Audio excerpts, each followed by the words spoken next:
काँग्रेसचे ज्येष्ठ नेते आणि माजी राज्यपाल डॉक्टर डी.वाय. पाटील यांचं निधन झालंय। कोल्हापूरमध्ये त्यांनी अखेरचा श्वास घेतला।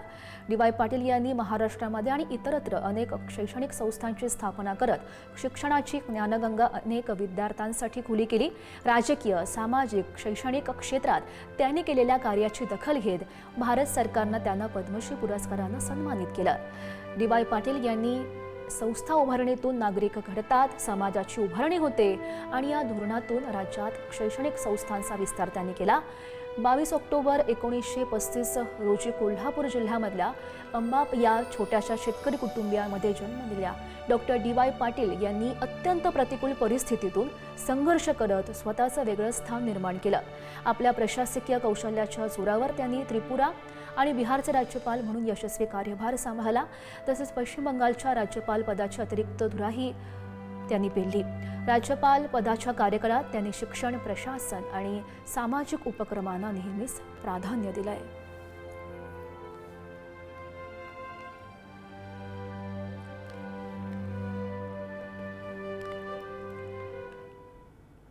तर पद्मश्री डॉक्टर डी.वाय. पाटील यांनी लोकविद्यापीठं तयार केली आणि बहुजन समाजापर्यंत शिक्षणाची गंगोत्री पोहोचवली अशा शब्दात पुढारी समूहाचे चेअरमन एमिरेट्स आणि मुख्य संपादक डॉक्टर प्रतापसिंह जाधव यांनी त्यांना श्रद्धांजली वाहिली आहे। पद्मश्री गगो जाधव यांच्याकडून जाधव कुटुंबीय आणि डी.वाय. पाटील यांचे कौटुंबिक आणि मैत्रीचे संबंध होते। Doctor DY. पाटील यांना श्रद्धांजली वाहताना डॉक्टर प्रतापसिंह जाधव यांनी त्यांच्याबरोबरच्या 1962 पासूनच्या मैत्रीच्या आठवणी सुद्धा जागवल्या। आज पद्मश्री डॉक्टर डी.वाय. पाटील दादा यांचं दुःखद निधन झालेलं आहे। मी वैयक्तिक, पुढारी परिवार, जाधव परिवार या सर्वांच्या वतीनं मी आदरांजली वाहतो। खरं तर मी त्यांना दादा म्हणतो, तर दादांचं आणि माझं हे आमचे घरोब्याचे संबंध हे गेले कित्येक वर्षातले आहेत। माझे वडील पद्मश्री डॉक्टर गगो जाधव हे त्यावेळी ज्यावेळेला कोल्हापुरात पुढारीची धुरा सांभाळत होते त्यावेळेला त्यांना बहुजन समाजातल्या मुलांना राजकारणात आणायचं यासाठी त्यांनी त्यावेळेला डी.वाय. पाटील दादा किंवा श्रीपतराव बोंद्रे दादा ही दोघं नुकतंच त्यावेळेला तरुण मंडळी यांना त्यांनी नगरपालिकेला उभा केलं, त्यानंतर त्यांना आमदारकीला उभा केलं, आमदार केलं। तर माझा म्हणजे मी ज्यावेळेला कॉलेजमध्ये होतो 62 पासून माझा डी.वाय. दादांचा संबंध आला। म्हणजे आमच्या प्रत्येक कसबा बोर्डाला किंवा आमच्या घरी शुक्रवारपेठेमध्ये त्यावेळेला येणं जाणं असायचं। मला त्यांची ही जवळीक, खरं तर आमच्या दोघांच्या वयामध्ये एक 10 वर्षाचं अंतर, त्यांचा जन्म 1935चा, माझा 45चा, परंतु म्हणजे वडिलांची त्यांची मैत्री पण आमची मैत्री वाढत गेली आणि त्यातून म्हणजे प्रत्येक म्हणजे घरगुती प्रसंग असू देत आम्ही एकत्र होतो। अगदी म्हणजे तुम्हाला हे सांगेन की म्हणजे ज्यावेळेला मी ग्रॅज्युएशन होऊन आलो आणि ज्यावेळेला माझ्या लग्नाचं चाललं त्यावेळेला मी दादा आम्ही मुली बघायला जात होतो।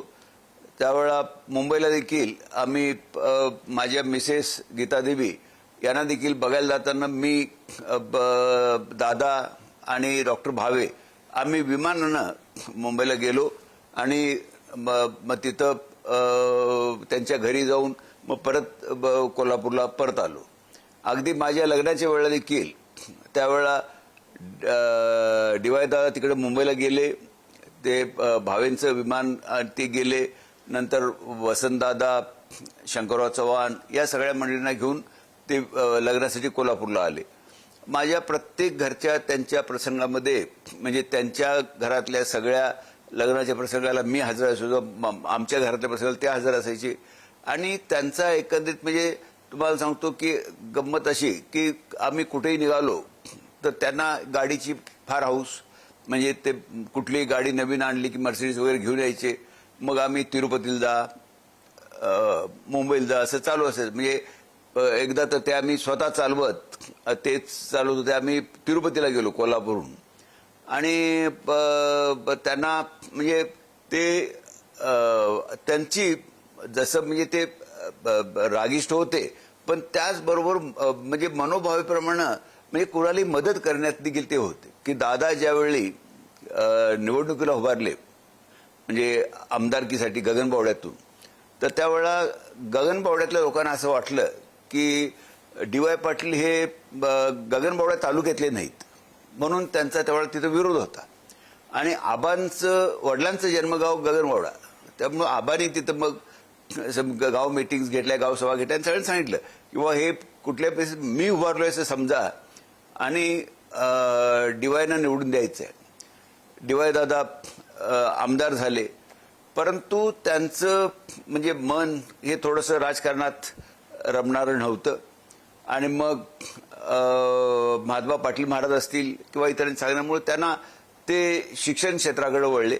एक लक्षात घ्या की डी.वाय. दादांनी ही नुसती मेडिकल कॉलेज असू दे, इंजिनिअरिंग कॉलेज असू दे, ही त्यांनी इतकी वाढवली.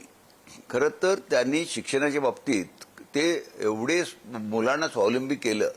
आज म्हणजे मला कल्पना नाही की किती विद्यार्थी आहेत पण माझ्या माहितीप्रमाणे किमान 10,000च्या वरती त्यांच्याकडे शिक्षक आणि शिक्षकेतर स्टाफ 10,000च्या वरती असेल. तर ही जी त्यांनी एक मी शिक्षणाची विद्यापीठं किंवा मी म्हणेन लोक विद्यापीठं जी उभा केली तर त्यामुळं बहुजन समाजापर्यंत तळागाळापर्यंत ही शिक्षणाची गंगोत्री त्यांनी पोचवली. त्यांना जर खऱ्या अर्थानं आदरांजली व्हायची असेल तर ही शिक्षणरूपी मंदिर उभा करून त्यांना जी श्रद्धांजली आदरांजली त्यांच्या पुढच्या पिढीने जी दिलेली आहे हे असंच ही ज्ञानगंगा अशीच वाहत राहो. म्हणजे जसं आपण म्हणतो की दीप से दीप जलाते चलो तसं ज्ञान की गंगा बहाते चलो. तर हे अशीच ही ज्ञानाची गंगा वाहत राहावी हीच खऱ्या अर्थानं डी.वाय. दादांना श्रद्धांजली ठरेल असं माझी मनपूर्वक भावना आहे.